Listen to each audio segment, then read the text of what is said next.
Hello there! Welcome to the Classic 60s store. I will tour you around and let's have a trip down memory lane. Here we have the fashion magazines. The 1960s was a decade where both sophisticated designs inspired from the 50s and rather bold and revolting designs of the new generation were equally famous. And this makes the 1960s one of the best decades for fashion. The fashion icons are Twiggy, Audrey Hepburn, and Marilyn Monroe. 60s fashion is coming back to the wardrobe today, but with a modern twist. Here is the greatest hits of the 60s. Music, dances, oh, the music industry is as colorful as the 60s fashion. Dance crazes such as the twist, rock and roll music, and love and peace theme songs were very popular.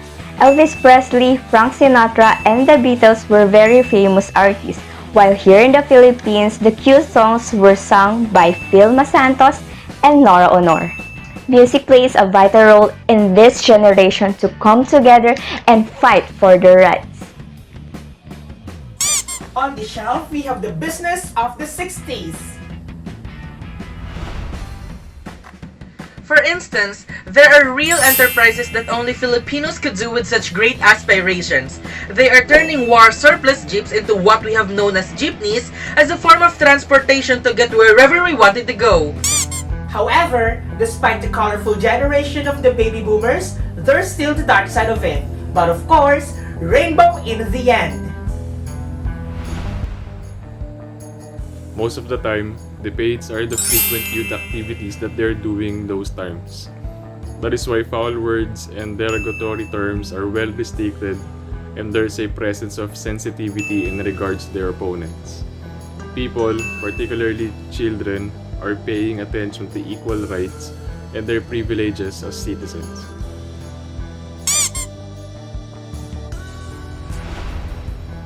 Many Filipinos as well are busy restoring the economic flow of the country. As you can see the place that people are united in building, destroyed schools, churches, roads under the burning flames of the sun.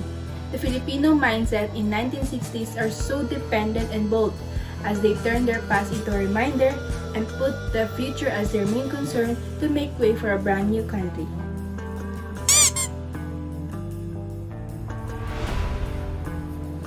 During this time, people wake up early in the morning where the atmosphere is cool in the village or barrio as they call it. Most of the farmers are preparing themselves to go into the rice field with their carabao, which is used to do heavy works. Some of the farmers are using modern technology of agriculture such as tractors that are being used in a wider rice field.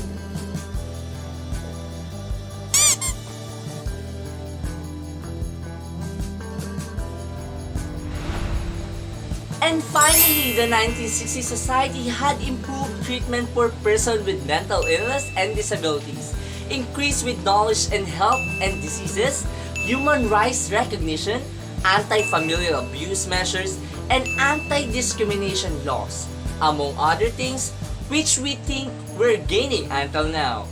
Through the years, it was being developed with greater understanding. The decade of 1960 gave us a thought of Heraclitus with his philosophy of the only thing that is constant is change, which mirrors the development and rapid changes in many aspects of our country. Truly, the 60s became the starting point of relating from conventional to more democratic lifestyle. Thank you for visiting the Classic 60s store.